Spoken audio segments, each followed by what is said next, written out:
Every scientist carries two stories, one that the world sees in publication and another written quietly in failed experiments, long nights and silent persistence. Welcome to another podcast series of Postdoc Panthers, where curiosity meets courage and science meets story. Today's story begins in Ahmedabad, Gujarat, where a young girl grew up with a curiosity that refused to settle. Her schooling at Cochin refineries in Kerala shaped her early discipline, but her ambitions were already set much higher. Like many in India, she once stood at the crossroads of medicine, preparing for entrance exams, chasing a familiar dream. But life had other plans. When the path didn't unfold, she didn't stop. Instead, she chose a different road, one less certain but perhaps more powerful. Through the ICER aptitude test, she found her way into ICER Mohali. ICER stands for Indian Institute of Science, Education and Research. Stepping into the world of research she had long envisioned. So please welcome Swathy Jayaram. Hi Mono, thank you so much for having me on this beautiful, wonderful podcast. I am Swathy Jayaram. I am a postdoc in the lab of Dr. Wayne Stollert. I'm a third-year postdoc and I work at the Hillman Cancer Center. Thank you for having me again. So welcome Swathy. Yeah. We have quite a start today. Yeah. Okay. So today we are here to talk about what are the struggles in wet lab research. Yeah. Okay, and how you have overcome them. So before we start, just to let you know that how this podcast is stitched today. So I have created chapters for you. I will be shooting questions. Okay. Each chapter related to the same theme, and you answer as per your comfort. Sure. Okay. So the first chapter is beginning and early choices. Okay. So let's go back to Ahmedabad, Right. where you grew up, or you were I was born. Yeah. And you grew up in Kerala, you said. Yes. Okay. So how did your early environment shape your curiosity? So as a school kid, so all during my schooling, I remember being extremely curious about one subject and only one subject, biology. So I still remember like classes on saprophytic fungus, which which eats on dead and decaying bacteria, starfish that puts out its gut and then dissolves whatever is there to consume it. So I was very, very much intrigued by nature itself and how nature functions. This curiosity got even more elevated when I started learning about a cell. And this whole universe inside a cell, which is like a nucleus with ribosomes and individual compartments and all, and how they crosstalk, that was just absolutely mind-blowing. So ever since then, ever since I think 8th grade, I was hell-bent on one thing. I want to do biology and only biology in my life. So that's how the whole curiosity started. So do you remember any exact point of time, like the first introduction to biology as when you were in census, like let's say in grade 5 or grade 6? I think it was in grade 5. So the very first positive feedback that I get from biology is I was trying to learn biology. I was in 4th grade. That's when we were taught about the food chain and how different modes of different organisms that digest food differently. For example, saprophytes, the other ones that plant-eating animals and all of that. So as I was learning, I was teaching my father. I was trying to explain to my father, these are all the things that I've learned today and these are all the things that are happening. And he's like, oh, this is so cool and you teach so well. And I was like, oh, okay, so I like this subject. There is something in it for me. So this is one of the examples I very vividly remember in my memory. Okay. And yeah. Are there memories of some teacher who have influenced you in this young age?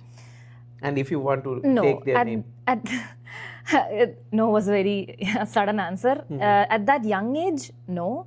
But one of my most favorite teachers in schools was Anju ma'am, and she's the one who taught 11th and 12th grade biology, and she was excellent, and she she was so kind and patient with all my questions, because I used to have a lot of questions when I learned biology. I wasn't ready to let go until I knew and understood every single thing. So she was very encouraging of that as well, of the curiosity. Yeah, that's great, because I remember in my childhood, I think I was in grade 6 when I changed school from Jharkhand to West Bengal, and one of the biology teacher, she asked me like, what's the botanical name of hibiscus.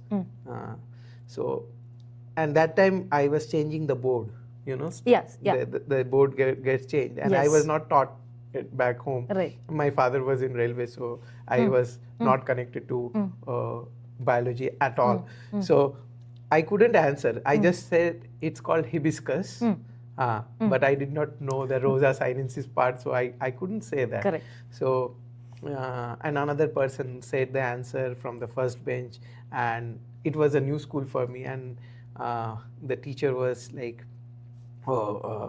learn from him. And that was a setback for my psyche. Yeah. Like, I I started avoiding that subject, and fortunately in class 8 I went to Darjeeling in Kurshong, where I did my schooling there. And after the first unit test, like internal exams, and madam called out, and everybody was afraid. Not afraid of like how strict she is, afraid because she was, everybody loved her, and out of respect, everybody used to be afraid in her class. They will be very attentive, homeworks and classworks will be done very nicely. So everybody used to be like aware of that teacher. Her name is Hajra, Miss Hajra. We used to call me Hajra ma'am. Yeah. So she sparked the biology in me. Like, she called my name and who is Monojit, and I stood up and she said, oh, you scored very well, you got the highest marks in this, you are good. And she let that avenue open where I used to bring in samples from Himalayan, it is Middle Himalayas. Kurshong is in Middle Himalayas. And Middle Himalaya has a huge biodiversity. So I will get some plant leaf, I will say, what is this venation, madam? And madam will explain. And we are not learning those things up till class 12th, but she used to answer, and she was always full of answer, and that curiosity led me there. So that's why I asked that question, that any teacher. See, you said the same thing, like whenever you had questions, she used to encouraged. Explain. So encouragement helps us. Definitely. And also, like, I used to also bring these samples of water. I had a water body near my home. So I would bring this water and tell her, I want to look at this under the microscope. Because I was like, microscope, I even wanted to own a microscope myself, which never happened. Now you can do. Now I can. But back then, I used to bring this water, and nobody in my class did anything like that. But I used to take it to the biology lab, and I used to look at this. She's like, okay, fine. She used to talk to the technician, and the technician used to show me what's underneath all of that. And she was also the only teacher who ever told me, never stop asking questions. Yes, that's so important. Yeah, and she's like, any subject you learn, please make sure that the quote unquote, what she said that day is, please nail your teacher to the wall like this and make sure that you get answers from them. Because I've also had bitter experiences from teachers. They never appreciated asking questions, because some of them are also insecure, and that's not their fault. But from having had those experiences, to go to a teacher who was like, please, I'm so happy to be a teacher because of you, because I get to answer questions, and so she used to say that this is what makes her career meaningful, when students go and ask questions. Yes. So, yeah. Okay, so we will move on to the next question. Yes. So you initially aimed for medical school. What was that phase like, and how did you process not making it now? Right. So a small correction to that would be, so in my mind I was like, I want to do medicine, but even if I do medicine, I want to do research at the end. Okay. So I wanted to become a medical scientist no matter what. Okay. And in my mind it was like, if I don't crack medicine, then I'm going to go into research. I'm going to go and pursue pure science. Okay. Right? The period was extremely hard, very stressful. Like, it was Every very Indian knows competitive, that, like yes. every Indian knows that. 7 days a week, almost round the clock we are studying. So it was an extremely stressful period.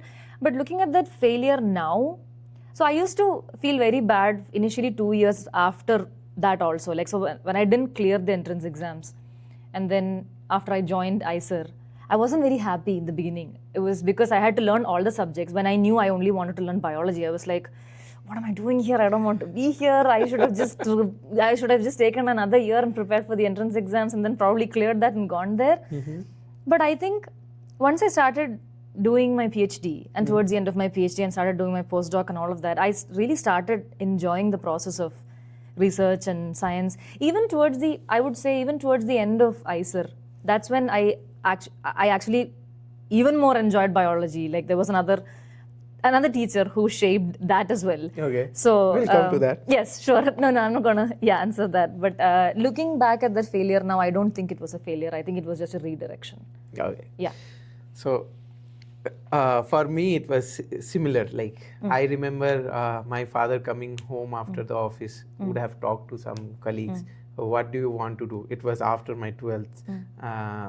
And the results were out. I did exceptionally well in biology and not very well in like other subjects. Decent marks. But he wanted, so I had two avenues open. I loved biology and I loved making food. Okay. So I always wanted to become a chef. Okay. And the biology of food is something else. And when you are making food, it's almost like a lab work, isn't it? You have protocols, you Exactly. know I was going to say that. timing and all those things. Absolutely. So, so he, as many parents go, like they are under peer pressure, they have limited experience in their circle. So he told that you have only two options. Either go to Kota in Rajasthan and prepare for medicine and crack the entrance exam, which I couldn't do in the first. I said no. I cannot waste 1 year studying all through physics, chemistry, and sit for 3 hours in that much mind-boggling exam. So I told, okay, here it is. I like biotechnology. It's a leading field, and I want to create X-Men, mutants. So I can go there. I am good at biology, so I will go there, and my organic chemistry is pretty much okay. I understand things around it. So I can go to that way. So he came up with this prospectus of Madhya Pradesh's college, and another was the university.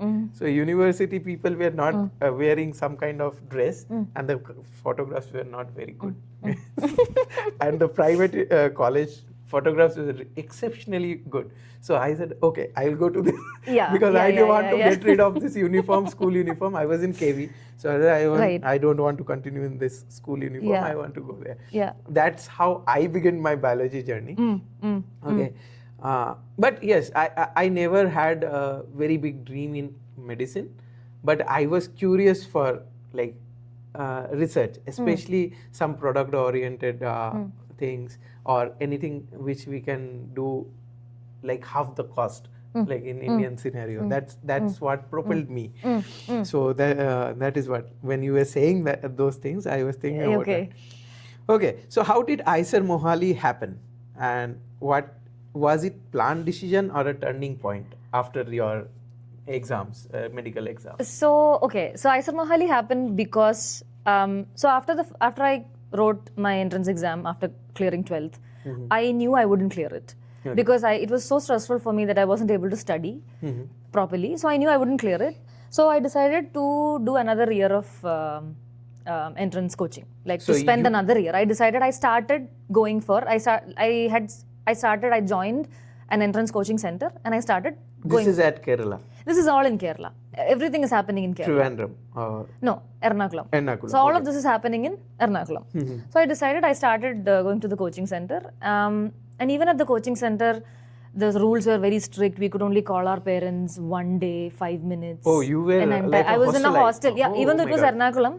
My parents thought, my father especially thought that it's better if I stay in a hostel and study, because if I could actually go home and come back, I could be a day scholar. But then he thought that it would be better if I'm there with the peers to study. Focused, yeah, right? But I genuinely didn't like it there because everyone was studying too much and it's very intimidating. It doesn't help you study if you're someone who's so focused on what other people are doing. So, so that happened, and I was like, I don't think this is gonna work out. Even if I study here for an entire year, I don't think I'm gonna clear the entrance exam. So, I was talking about this to my mother, and my mother, even from the initial time, she was not approving. She was not She was not happy about the fact that I'm gonna spend another year in an Away from- exam. And not even away from home, in an exam where you don't even know. It's also based on a Okay. lot of luck. It's not just studying, and the competition is very intense, Yes, right? yes, that is so true. she was suggesting that I choose some other course and then I go to the course. So that's when the ICER entrance examinations, they announced the entrance examination specifically for ICER. And you got to know through which I got media? to know about ICER already in my 12th grade. Okay. So when I was studying actually even from 10th standard, I knew about ICER because a senior from my school had already joined ICER. Okay. So Because this is not very popular, No, isn't it? it wasn't. And back then, it was only 3 or 4 years after the ICERs were established. Yes. So that was just because one senior from my school had been there and she came back, and then during these alumni sessions, she actually told us about this and educated me about it. So then I wrote the entrance exam, and I was so comfortable in that entrance exam. I could study for it. I was very focused, and I knew that I would clear it. And that's how it started. The ICER journey started. Yeah. Okay. So now the ICER journey started. That means you are entering the second chapter, the world of research. Yes. Okay. So as like that's what makes a big difference between normal university and college studies and ICER is that they are already research focused, isn't it? Yes. And Yes. They are. even though in universities the research is there, but the students at graduate level, like bachelor's level, they are not introduced to research as much. But you people were We are. introduced, isn't Yes. it? Yeah. So when you first entered ICER, what was your perception of research versus the reality you experienced after? So I did not know anything about research. Okay. I had absolutely no idea. I would wonder, like, I still remember in my the first exposure to research was during my first summer vacation. So after I joined ICER, after a year, we have 3 months of summer vacation and we are expected to do summer internships. That is our first exposure to proper academic research. Okay. So I still remember, I go into the lab and I see people running around, opening fridge, taking things, coming back to the table, going back, sitting at the table, bench, working on something. I'm like, what are you guys running around for? What are you bringing in those tubes? And when I learned about cloning and DNA and transcription, translation and all, it was so visual, right, in textbooks that I thought, very naively thought, you could see these things when you do these experiments. And I'm like, okay, I will see DNA, I will see cloning, I'll see this molecule come together. But then in the end, when I actually started doing it with people, they are all colorless liquids. There's nothing fancy about any of these things. So my first experience, so basically what I wanted to say is I didn't have any idea about what research is. And my first exposure actually taught me that there is a reason why people go from fridge and freezer to their bench and they do something there. Okay. So that's all. I didn't have any other... well summarized. why people run across the room? I mean, can you not sit somewhere? That's good. So I remember not similar things.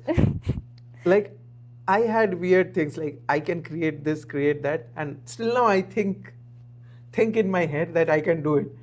So after introduction to research, I understood that it is very easy to think than to practice. Anyhow, so in this case, I will give credit to my professor, Dr.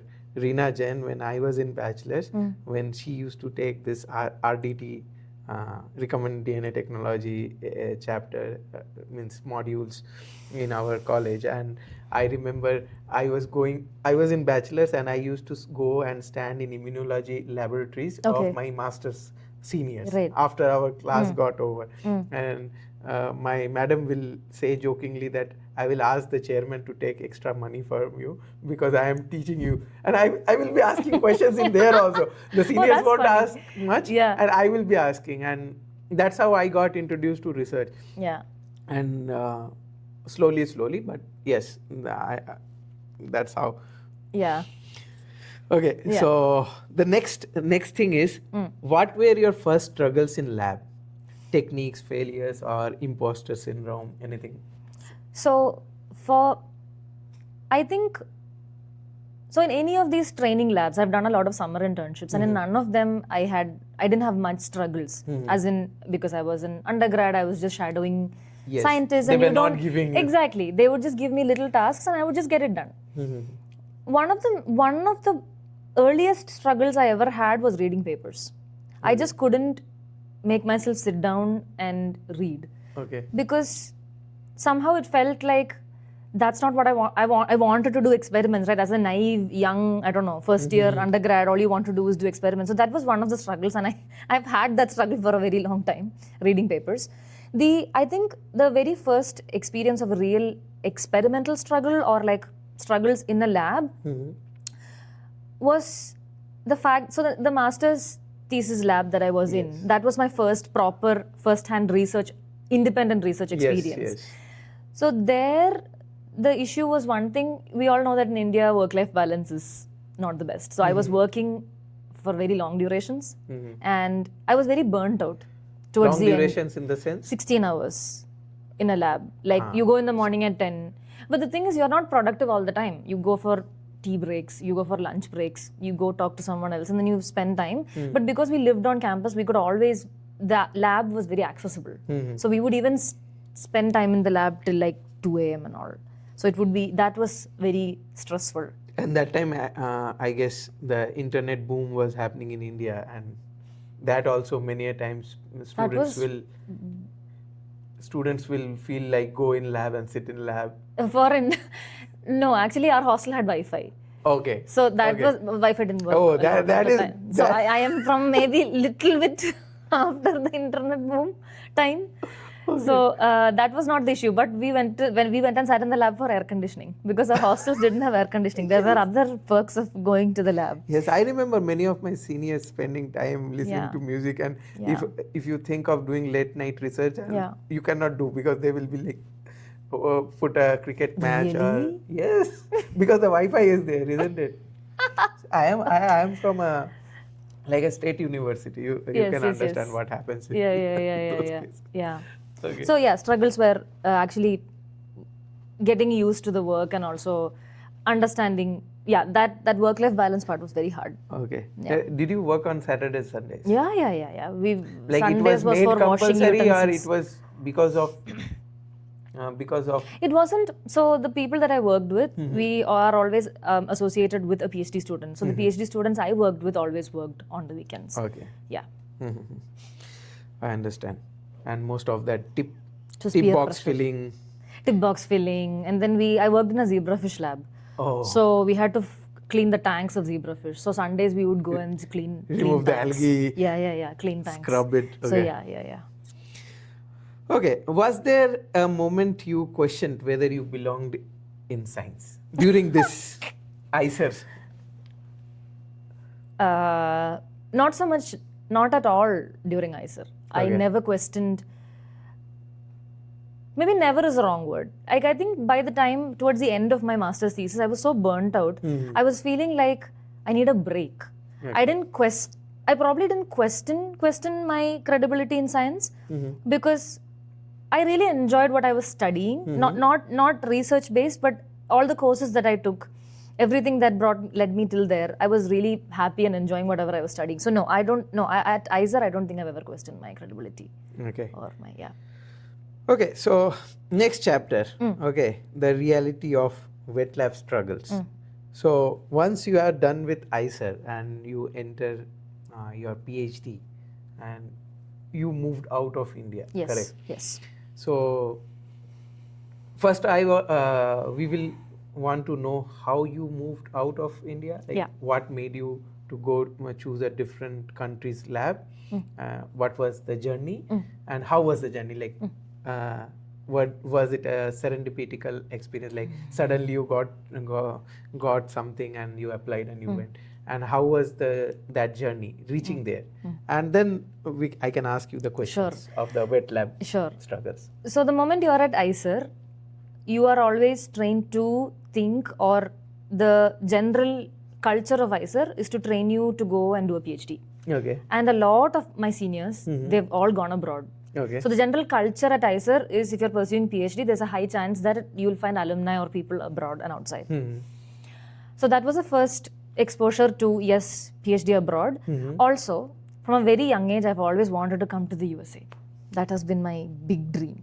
So I tried to apply to a lot of US universities during my 5th year, but I didn't. I was a little lazy in applying, and I didn't I got called from, I think, maybe one university, but I didn't proceed with it. So that, and at the same time, I was all the applications. So all the USA applications end in December, and from Jan on, you have all the European applications open. So I was like, I can go to Europe and I can also apply to European labs. That was my, for the longest time, I've been wanting to go abroad. I've also tried to go abroad for summer internships, which didn't work out. Okay.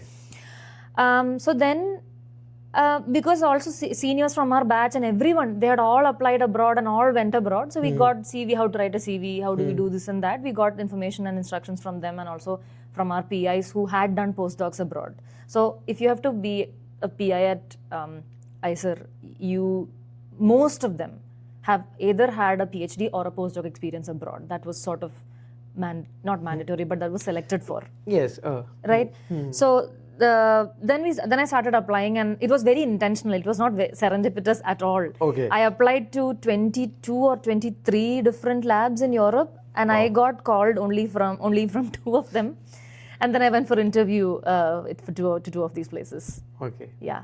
It was online interview, obviously. One of them, so there was a pre-interview before I went physically there. That was in Vienna.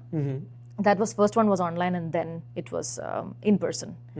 And the other one was also in France. Another one was in France. That was also in-person interview. Okay. So they flew us there, and we had to. This was pre-COVID, so this was possible. Oh, okay. Yeah. That's what I was thinking. No, it was all before COVID. That was great. What was the first flight? How was the butterflies? I was thrilled beyond anything, because this has been a very childhood dream, right? To go you abroad. were going alone? I was alone. I was flying alone. My parents and my mom, they were freaking out totally. But I was like, why are you freaking out? I'm just flying to another country. I was just so delusional. I wouldn't say delusional. I was just so thrilled that I was very courageous. I didn't think of anything that could go wrong. That is specifically thanks to the people who, so my seniors were there in these 2 countries that I went to. So one of them was already living in Vienna. The university I was interviewing in, the research institute I was interviewing in, she had joined as a PhD student the year before. Okay. So she would come to the airport to pick me up, and I was staying with her during the duration and all. So I had contacts. That is the only reason I was courageous, fearless, and in France, another friend of mine from my own batchmate, she had also gotten an interview call, and she went there earlier than me, because I had to finish my interview in Vienna and then it was in Paris, then go to Paris. So she was already there, and I had contacted an Indian who was a PhD student in that lab. So they gave me instructions on how to get from the airport to the university and all of that. So yeah, extremely thrilling, extremely amazing experience. Okay. Yeah. So now let us jump into the chapter questions. So the reality of wet lab struggles. Wet lab research is often romanticized, but what are the struggles people don't see? Is it romanticized? I think everyone. I used to romanticize, like, I will mix this and this chemical, and then poof, my research is done. I will create something new, almost like Dexter's laboratory, until Didi comes in and spoils the experiment. Because I've only heard bad things about a PhD. So I'm talking, the question I asked is because everyone talks about PhD struggles and PhD being a very horrible journey.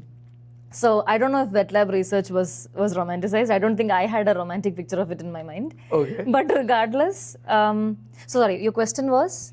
But what are the struggles people don't see? Don't see.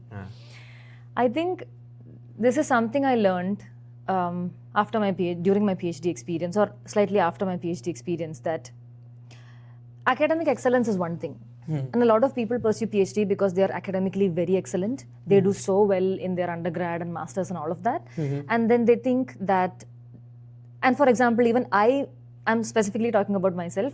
I thought that I would be an excellent researcher. I would be so great at it. You are not alone. I Yeah, agree.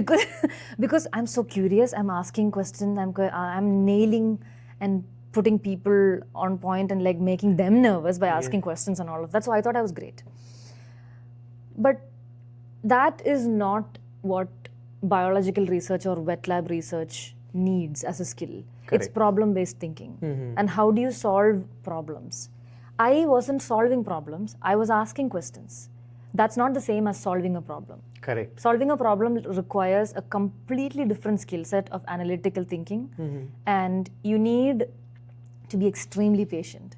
One of the biggest struggles of wet lab research that I had not seen coming was the amount of time it takes to go from thinking of a hypothesis to actually showing or proving your hypothesis. Because more often than not, it's not true. And you go through multiple iterations and you go through multiple hypotheses, and even the number of success, the frequency of success is what threw me off. Like, success is so less frequent that it takes years up until you actually make a breakthrough, if you will. Yes. Yeah, so I think the unseen or the things that don't people see before they come into wet lab is it's not eureka. Eureka moments are very rare.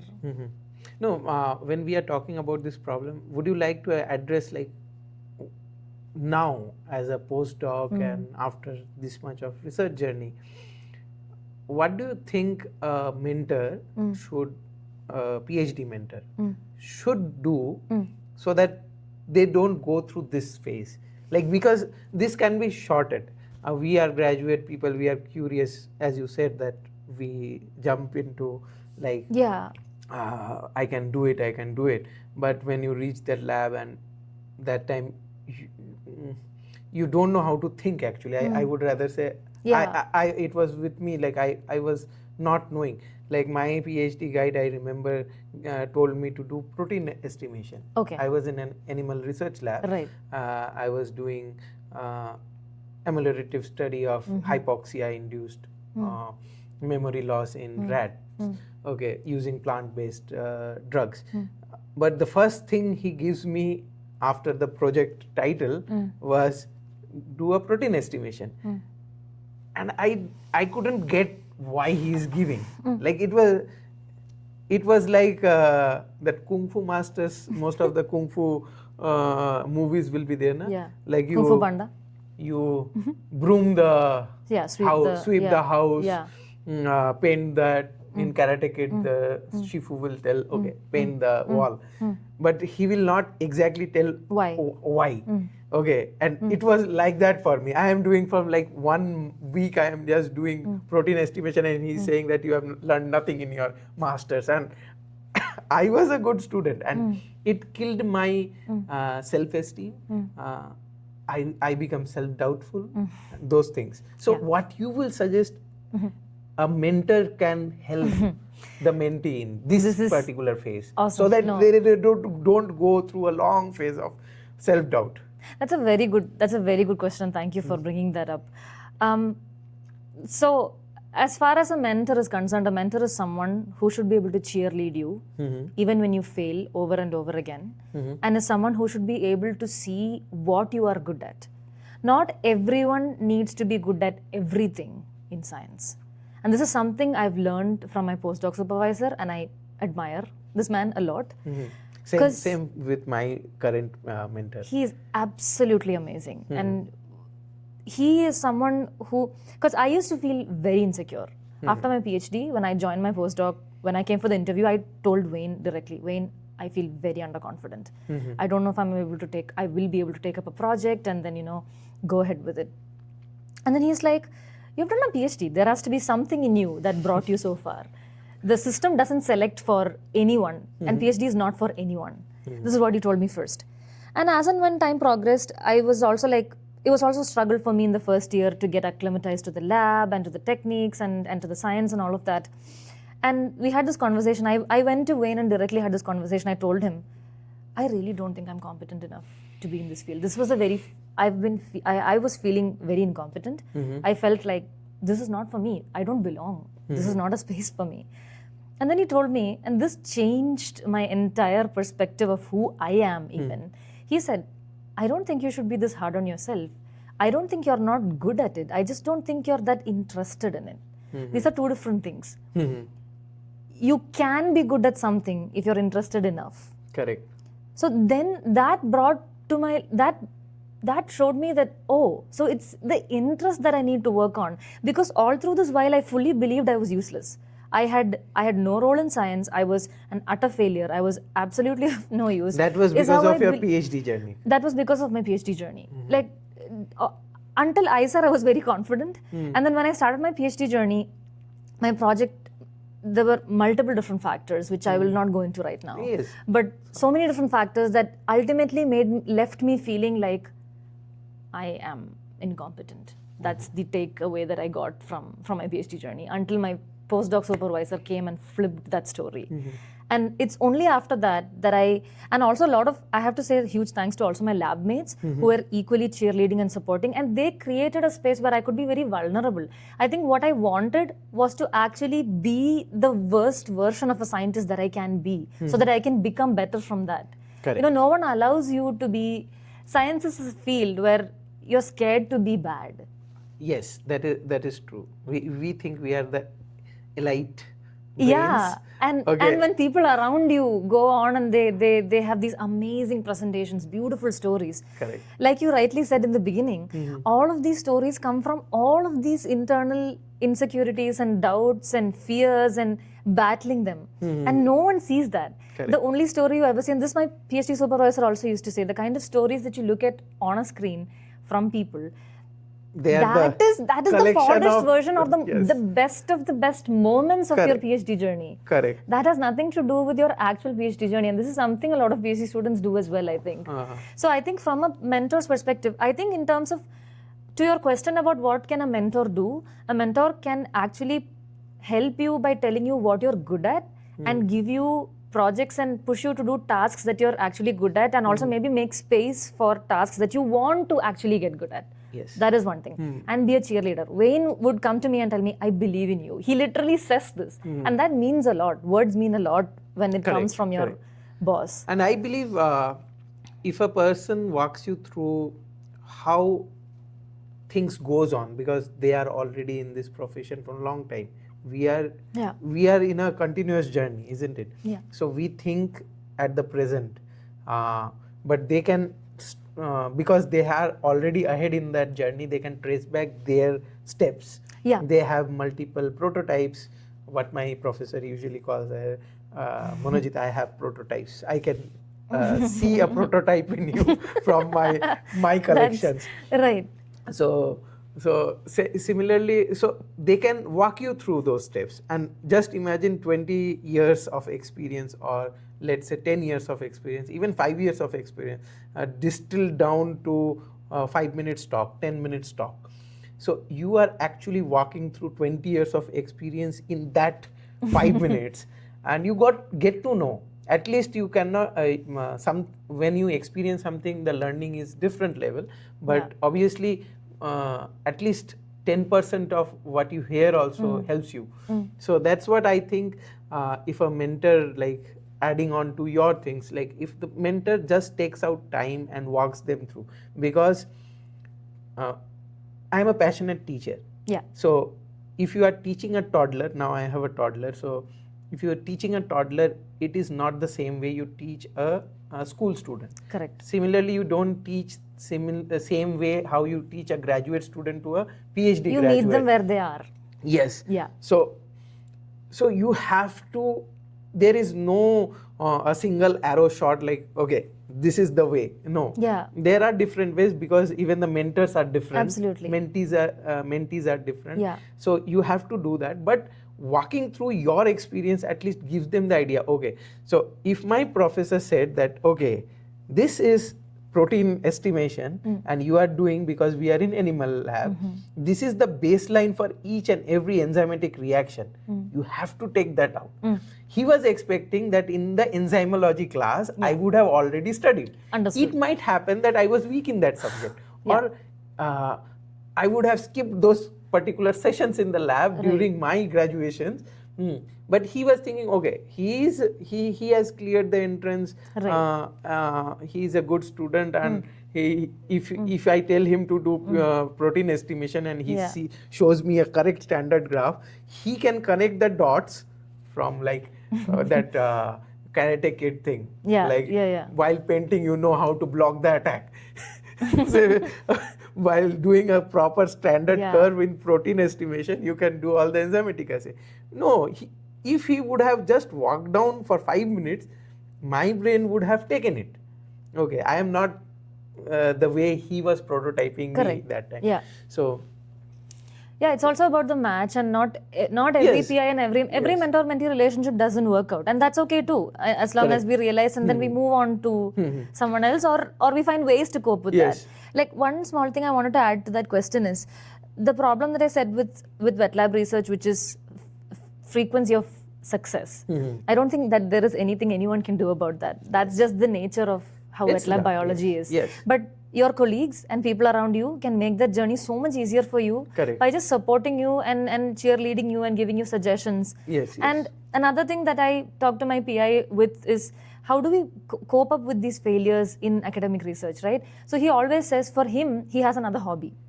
So he has something in his personal life that he pursues. This also helps people to cope with this particular failure. That is correct. And when you are saying that, like coping up the thing, I was just now it hit my head, like when you were talking about peers, like cheerleading. There is another issue which I want to ask. Like, if even if you are a good teammate, you are cheerleading, but if the peer or the person in front of you is not receptive, then that is also an issue which we face as researchers. There are certain environments in where you have a friend working in the same laboratory, and you try to suggest something, but they are not receptive. They take it as an offense, like, oh, he's showing off his science. I think Can you relate that? Have you experienced that kind of? Yes, I have. I have experienced that. And that's when I realized that the person is not seeking help. So, cheerleading and this is not for everyone. If they ask for it, if they seek for it, if they seem upset, then you offer it. And sometimes even when you offer it, sometimes it's not very clear what exactly even they themselves want. So then it's very hard for them to express, do I need a success in this experiment? No matter how much sometimes I just want this experiment to work. There is nothing that can cheer me up other than that. And then no amount of cheerleading will help. So I agree with you on that point. But I think then if someone doesn't want that, then I would just step away. I would be like, okay, you figure it out. And when you said about hobbies, what are your hobbies, like for helping you? The reason why I felt very incompetent was because I didn't have any hobbies. Because I was holding on to this one thing in life. But I'm sure you have developed. So I did actually, towards the middle of my PhD, I started singing. So I am trained to sing in Indian classical music. So I started recording video, like. Are my viewers going to listen one music? I will give you my Instagram link. That's Instagram handle. I used to sing. That was one thing. Otherwise, my friends, like the friends that I had in Vienna, the people that I met and made friends with, and also we had from ICER, we had a lot of my seniors already in Vienna doing PhD in different universities. So we became a little small family. So having fun with them, going out with them, playing games with them, all of that was a very relieving thing.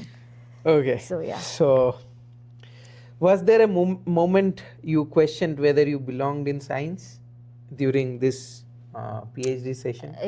As I said, the whole PhD was made me question whether this is something for me. And what was the trigger, if I want, if you want to share? So I think the trigger was the biggest. So the reason why I wanted to pursue a PhD is because I thought I'm a very curious person, and I like dissecting mechanisms and understanding biology and all of that. until I started a PhD and then I started working on a project to understand that it's not like learning a textbook in a class. Correct. No one tells you exactly what you need to discover. Yes, you have to tick off Yes. one after And one this pathway. uncertainty tipped me off very much. I was a very anxious person. So this nature of the work itself was not helpful. Like, and I had a lot of anxiety when I used to do experiments. I used to doubt myself constantly. Yes. Did I do this right? Did I do that wrong? Did I add this into that well? It was so anxiety inducing that the entire experience was not enjoyable for me. That was one of the major things that made me feel like I'm not a good fit for this. Like I said, the other thing was genuinely this frequency of success. Like, you optimize an experiment for 3 months with no success in between, you know, and then even when you finally do the experiment, sometimes it doesn't align with your hypothesis. Yes. Then what do? Then you go back and then you tweak your hypothesis. But the nature of my project was also something that the PhD thesis, in my PhD thesis, I have done 2 projects, and one of the projects was yielding only negative results, but those negative results were sort of disproving what the field actually knew at that point of time. So I was going against existing literature, and that was very hard as well. Yes, that's So very difficult. So many things, and a few other things which I won't talk about right now. Okay. Cool. Okay. Now, how did you learn to troubleshoot? Was it mentorship, experience, or failure? How did you learn to troubleshoot?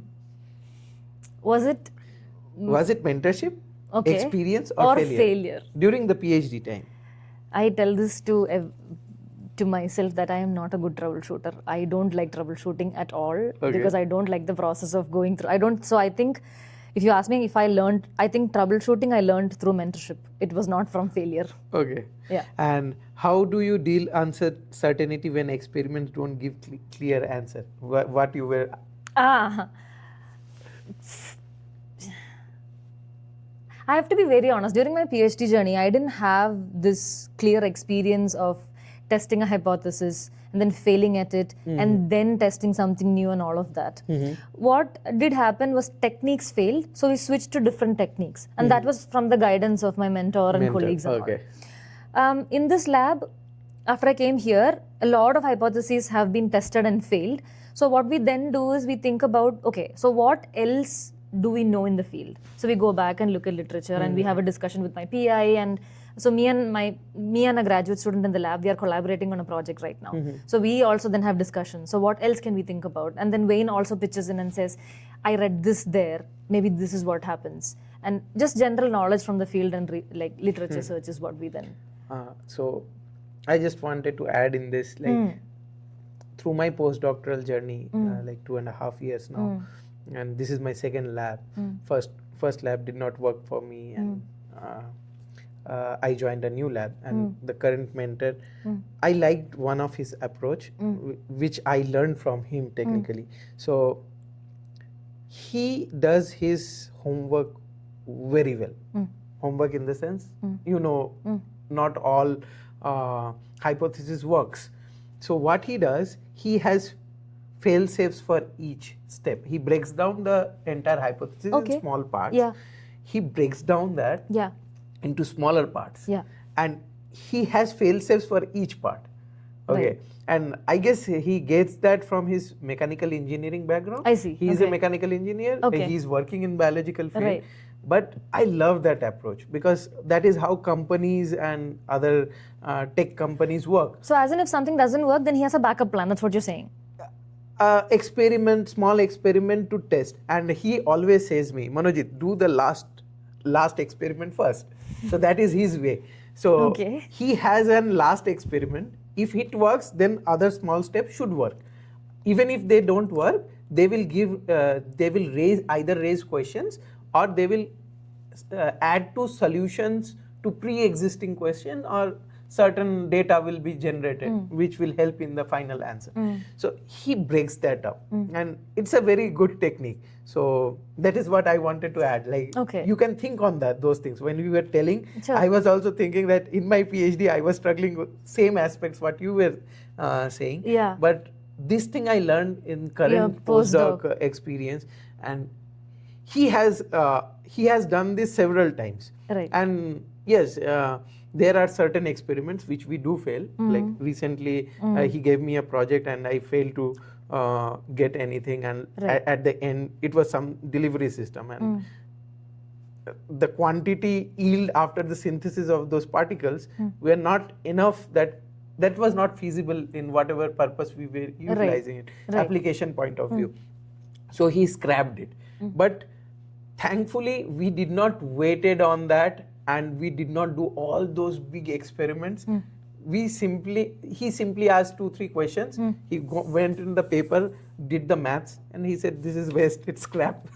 throw it. You wasted so much time in that. We will think something else. Yeah. And he was not criticizing me. Right, yeah. He showed me the process. And I love that mentoring part. Absolutely, yeah. And this is experience talking. He has been exposed to good mentors. Yeah. He crystals down those things for me. Absolutely. Okay, and I am coming from such a vast background with breadth of knowledge, but I don't have that depth. So that 10 minutes of sitting down with him or half an hour talk with him, it crystals down his 20 years of experience in that half an hour, and it helps me. I think when I go back to my country, when I teach my students, I have arsenals of that's those amazing. experience, Yeah. even though I have not Yeah. lived through that. Yeah. So that is the Yeah, something very similar. Like my PI also, he is very good at shooting down projects and hypotheses and moving on to something new. And I think this is something that I also learned from him. Correct. That he'll probably, I mean, he doesn't give any timeline or anything, but if you've been trying something for a month or two, and then he'll be like, okay, we are not reaching anywhere with this. Experiments are working, but we are not getting the results that is going anyway in line with the hypothesis. Correct. So maybe it's time to move on to something else. And even if it's another hypothesis in the project or a completely different project, because if there's nothing in here, it could also be a successful experiment, but a negative result where, the thing let's say we hypothesized this protein to go up in a condition, it did not. It did not. And yes. then you're like, okay, well then, sorry, that's it for that project. Yeah. Okay, so next chapter, growth during PhD. During your PhD at University of Vienna, Yeah. what was the toughest phase you faced? Like first year, second year, third year? Toughest was first year.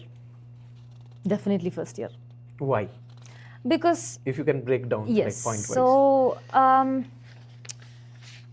So the first year, one thing that happened is, remember I told you like how I believe that I'm so good at research and so good at, I will be so good at this and all. I came in and all of this curiosity that I had, I was absolutely not curious anymore. Like my PI described the project to me and I was like, okay. And I think deep down, I was facing a lot of cultural shock and I was struggling with that myself without realizing that I'm struggling. I feel like I was almost depressed by in 3 months into my PhD because I was feeling very low. I had issues, interpersonal issues with my supervisor. There were a lot of communication issues happening, and I was even thinking of actually leaving that lab. I thought this isn't working out. No, I am sorry, I am cutting you short here. Yeah, that's fine. Just I want to understand, because many of our viewers are international postdocs. Yeah. So, and I hope mentors do watch this. Okay. So, what is the cultural shock as an international student, be it a PhD scholar or a postdoctoral fellow, comes across first? And second, what does the mentor fails to understand? Like, what do you think they should do? Like, these two are I hear your question. I think the main cultural shock was because I was so excited to be abroad, right? I was I was over enthusiastic in making friendships. I wanted to talk to everybody in the lab, all my colleagues. I was just this jumping ball of energy, which is not how a lot of people in my lab or in my institute vibed. So there was a complete vibe mismatch. So they were like, okay, whoa, this is what's going on. It was so me being a very extroverted person, it came across as people pleasing. So it came across as me trying to please people and trying to become their friends and all of that, which is a complete bummer for, at least it was a bummer for people I worked with. okay. So what would have helped? So yeah, I remember my PI coming and telling me, I totally understand that you are trying to make friends. I know that you want to gel and fit in, but maybe don't try so hard. So she did come and tell me that. And I think during those initial months, she was very supportive. She was very understanding that this is a new place for me, it's a new culture, and she was very kind enough to understand my problems. But even between me and my PI, we had communication issues, as in the kind of jokes I would say, she would never understand it as a joke. I understood that a lot of things people took very literally when I didn't mean them to be literal. And my style of joking is a little bit of an exaggerated comedy, so when I say I saw 1,000 ants, I don't mean I saw literally 1,000 ants. That is just an exaggerated version of something that I say. So it was just a mismatch of the style of communication. And it was both ways. Like sometimes the things that they would try to tell me, it also didn't get across to me in the same way. So it took me like a couple of years to even understand how people interact. What is the social structure? And how do you make friends? And how do you talk to people? I am smiling because while you are saying, just 3 weeks back, I was in San Francisco attending this National Postdoc Association meeting. There was a very good session. Right. And in that session, they asked that what does a good mentor should do. That was an international postdoc session. So, and the lady who was hosting it, she was that company had like it was Oakland Research Foundation, I guess. I have brought the bag here. So she was saying that they had experienced one Japanese medical intern, who came here to teach a certain kind of thing, and all the Americans were there, and somehow the Americans were not happy with his session. It was 1 hour session and he was not able to complete that, whatever he came to instruct. And when they talked to the Japanese, he was saying, I don't know why the Americans don't keep, understand they have to stop. They start speaking and they don't. So actually what happens, so I'm not exactly saying, I'm just summarizing it. So there are facial cues and behaviors particular to a certain kind cultural, of people. Like backgrounds. Indians nod. We nod. We nod. And we are very expressive when we talk. We use a lot of hands and we have facial cues also. Expressions. I don't want you to speak anymore. Like I don't have to literally say that. Just the face. Our eye and face movement will make us understand. So she was telling that we had to train the Japanese that you have to say this so that they stop speaking. That is end of conversation. So that kind of I feel that responsibility lies on us, 80%, or let's say 30%. 70%. 30% or 20% of that responsibility lies to the mentors too, because they are bringing in international students. Correct. At I agree least with you. Understand their culture. That's the thing. So I think couple and of make points. Make us realize that. Couple of things to that is, one thing, I used to finish sentences. So if my PI starts saying something, I would finish that sentence for her. And that was very annoying. Yes, for them. That I do have. Like when you finish sentences, you're not allowing, basically you're jumping in and cutting them. You're not allowing them to finish their chain of thought. Correct. And I genuinely did not understand that this was an issue. Yes. Again, as I said, I was a very enthusiastic person when I started my PhD because I wanted to be there, I wanted to talk to people, make these connections and all of that. So all of this went above me. And then when my PI told me that, I'm like, oh, I'm sorry, I'm doing this. Another thing, the right thing that you pointed out is the role of the PI in making the people feel comfortable. I think for that, it's very important that you go into a lab that's very international. So that my PI was very new. She started her lab 2 years before I went in. And they had only 2 PhD students before me, not even graduated, like second year and first year. So I joined with another student and there was another PhD student who was in the second year. So all of them were from a particular country in Europe. So I was the only one who was from a different continent even. So it was not that common to find, say, Indians or Chinese people that much in Vienna in general. Because Vienna it doesn't have that much diversity compared to, like, maybe let's say a city in the US. So I think as far as the mentor is concerned, meeting people where they are. She was also growing with you. She was growing with me. And this idea of meeting people where they are, also scientifically, the question you asked earlier, scientifically, the other thing that first year being tough was, in India, I was not trained to independently think or independently do anything. I was always instructed, told exactly what to do. And if I did anything other than that, it was not okay. Yes, that is the biggest cultural shock. Many Indians face that. Now, what that does, especially in a country like Europe, and I was talking about this to my colleague recently, in Europe, because students finish their masters and start their PhD, the level of expertise that they are expected to come in with is slightly different than, let's say, for a PhD in the US. Because in the US, you finish your bachelor's and you immediately start your PhD program. Correct. And then you have a ton more of training compared to like, you have a ton more of training in Europe compared to like USA. So the level of expertise that I went in with was much lower than what was expected out of a PhD student there. Yeah. Because I guess their educational system is structured like there are many case studies and you visit the labs and clinics during the graduation time. More than that, it's also generally the culture. Like, of course, they have a lot more lab courses. They have lab courses that they need to credit, and they also have master's thesis. Yes. So they do have a lot of opportunities for independent hands-on training. Yes. But coming from ISER, I also had a lot of hands-on training. But the kind of training is very different that I had. Correct. The main other thing is, generally, in about what I've noticed in Western countries is, even from simple things like letting your kids sleep alone from a very young age, that creates a certain level of independence. I'm talking about little things that you train a child to do. Yes. That is not the case in India. So a lot of this cultural upbringing of, and also personality, right? I was not someone who was confident in taking my own decision. So I would go to my boss for every single thing. Hey, I ran this gel. Now what do I do? Hey, I did this. Oh my God, I failed. I can relate so much because I think that I had till my first postdoc joining here.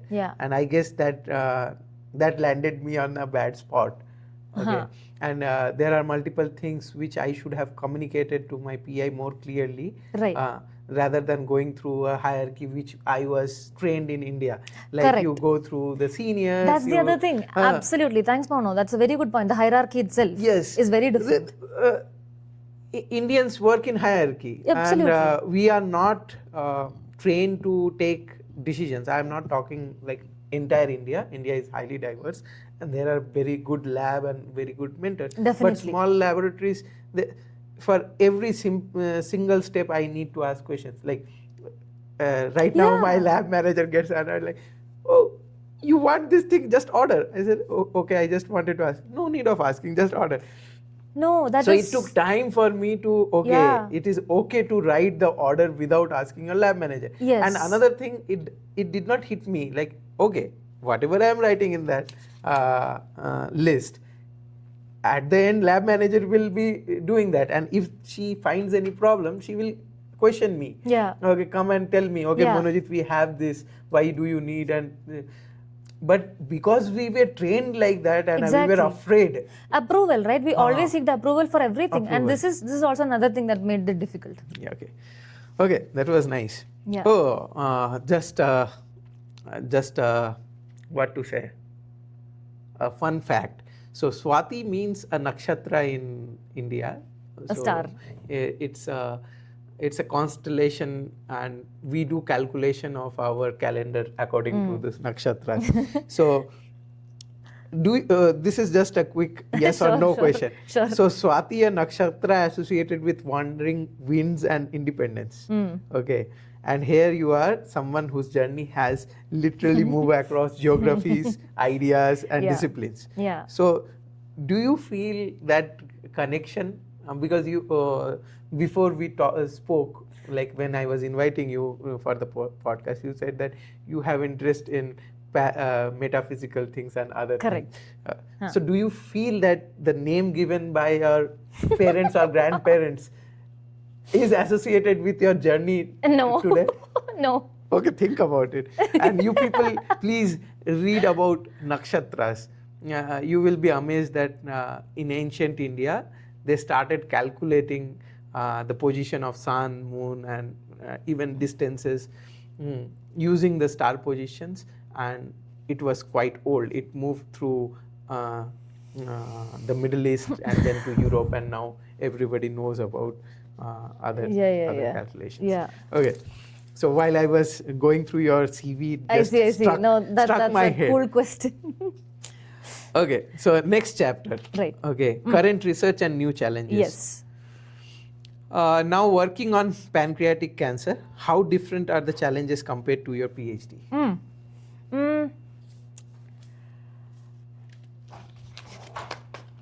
That depends on what genre of challenges are we talking about. Is it scientific? Is it... You yourself break down. That would be easy. Okay. Like top 2. I will need time to think about it. You can take. Our viewers are, I guess, Patient enough. I think... so one of the striking challenges when I moved to this new lab was how to manage conflict, which I didn't have to have. Thankfully, didn't have too much of bad experience with colleagues in my PhD. But once I moved here, I did have experience like that, and it was so it was about one challenge was actually how do you maintain good interpersonal relationship with people around you in a team. So that skill of maintaining a good environment in the lab, and how do you I wouldn't say manage people, but more like how do you manage yourself, and how do you manage when things are triggering you, and how do you deal with diverse minds around you. So that was one of the challenges that I faced when I came to the postdoc compared to the PhD. Okay. And the question, this is a part of answer which you are saying through interpersonal relation. Right. But what I want to know is, like, during your PhD you were working on certain aspects of biology, correct? Yes. So now you are dealing with pancreatic cancer. Yes. So what differences you feel, like pursuing that PhD in that biological questioning and structuring of the experiments, and in current research? I would say in the current research, it is a lot of struggle with respect to like testing a hypothesis, like here, like in my PhD, as I said, the project that I worked on, it yielded a negative result, but we were so shocked by the negative result because it was completely opposite to what people had already known before. So the journey was to actually test it through multiple ways and show that is actually the case. Correct. Right? Okay. That was how my PhD was.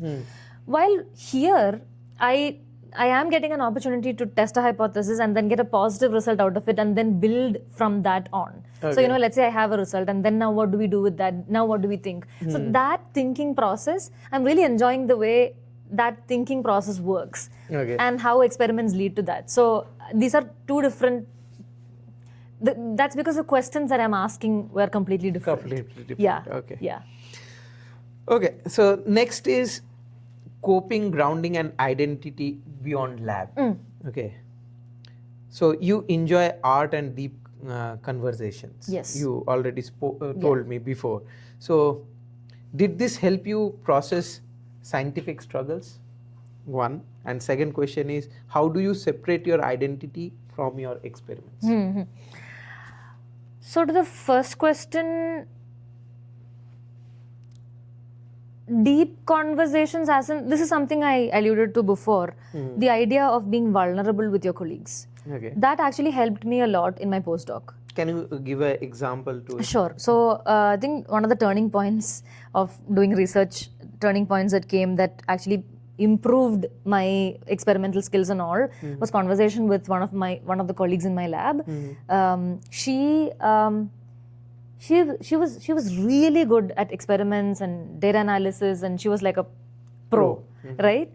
So I was talking to her and saying, how do you do this? How do you do so many experiments? How are you so efficient with things? I see you only work from like 9 to 5, but you seem to achieve like, multiple publications in that time. And how do you actually achieve all of this?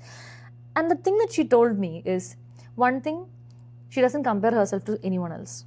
Second thing, she, the only thing she does when she does experiments is literally focus on the pipetting itself. She doesn't worry about the results.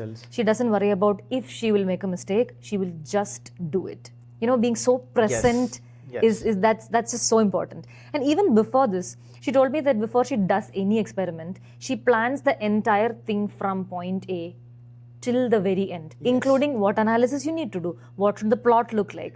So she starts from backwards. She will draw the plot, and then she will design the experiment. So that is you are exactly saying the same thing what my mentor does with me. He understood that I criticize myself, before even starting the work, and I do excess of like small nitty-picky things, which is not actually needed. So he always says that, and that is so true. Whoever you had that discussion with, it is really true. So and the thing I want to add in that is, it is always the mentor or the lab, or as you said, the peers around you in the lab, like how positive the environment is. Like even if you have that luxury to fail. So if you don't have that luxury to fail, and you are questioned on your failure, you were saying this in earlier, I remember. That is what. So in my current lab, I have that luxury to fail. Absolutely. And if I did not have that luxury to fail, I couldn't have done science. And I couldn't have learned this. Like, okay, I don't have to focus around. In India, what used to happen, I used to have to count the tips what I am going to use, because we were budgeted. Cut neck budget. Like how many tips are going waste, how much ml of antibodies I am going to use, is it enough? Can we do it? It's a lot of Let us dial down the reaction mixture to something which can be achievable, like those.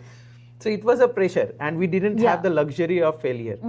So that is definitely the case, and also the mindset that the PI is the key thing. Like in our lab, every lab meeting we discuss one thing. My PI always says, I want you to fail. If you don't fail, you're not doing science right. And that is one mantra that it can fail due to multiple reasons, right? I just had this conversation yesterday with Wayne. It's different when you fail due to a technical flaw. Let's say that instrument was not working, or let's say we haven't optimized a step in a protocol, versus you messed up adding something.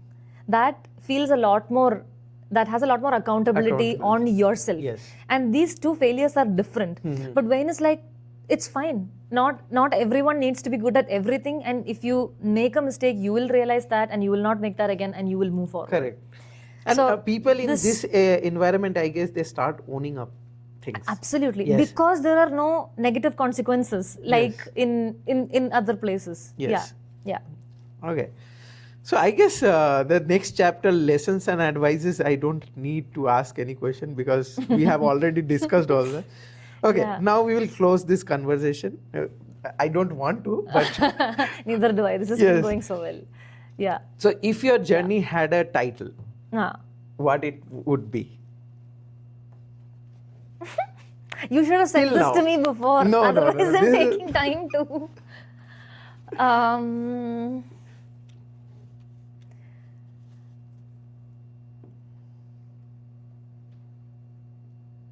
One thing that I've always done is failed or felt like I'm failing, but always somehow worked to be better at it.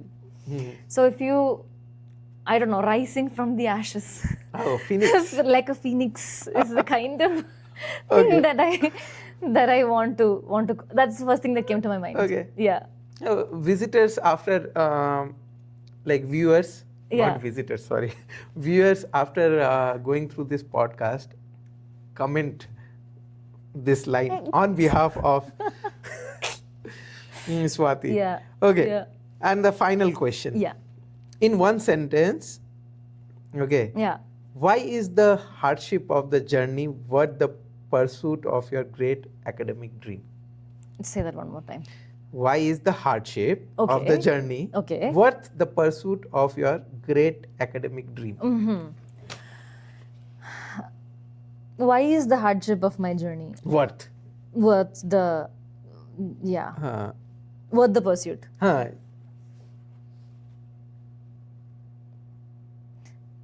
Think like why, what, until now, this journey, what was the worth?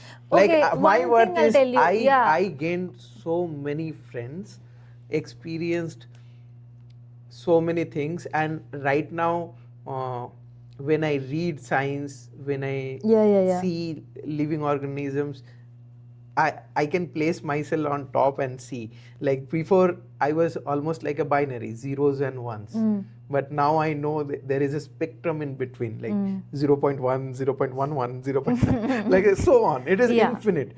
Biology has infinite. That is what my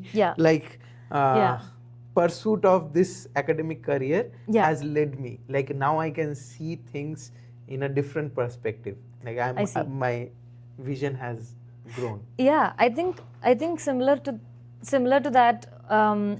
Similar to that, what I wanted to say was one of the best things that I have been able to achieve from this journey is I've discovered my passion for mentorship. I absolutely love training students. I absolutely love teaching. I really enjoy guiding students and helping people, if you will. And also people, like the people I met, the interactions that has shaped my mind, especially because I've now moved across the globe and I have like experience in different parts of the planet. It's about also opening up my ideology, like, and also being it's about multiple things, right? In terms of personally, it's about being very broad-minded. I was able to break a lot of beliefs that I had within me and all. Scientifically, this pursuit of this academic journey has today, right now, at this time of my postdoc, I'm able to say that I was not wrong about who I was. Okay. I am still right about who I am. I am curious. I am capable. Yes. I just had to be shown the right light by right mentors and the right people. So I am so glad that I'm here right now because I've met amazing people, the friends I've made, the contacts that I've made, the mentors that I have met. I've always taken a lot of lessons from them. Okay. And who have shaped me to be who I am personally and professionally. Yeah. Yeah. So on that note, Swathi, let's end this talk. Obviously, I am inviting other postdocs to come share the seat here and let's discuss your journey. Thank you, everyone. Thank you. Thank you so much, Mono. Thanks a lot. It was a beautiful introduction. It was a beautiful interview. Thank you for letting me share a lot of my journey. The pleasure was mine. Yeah, thank you. Okay, bye-bye. Bye.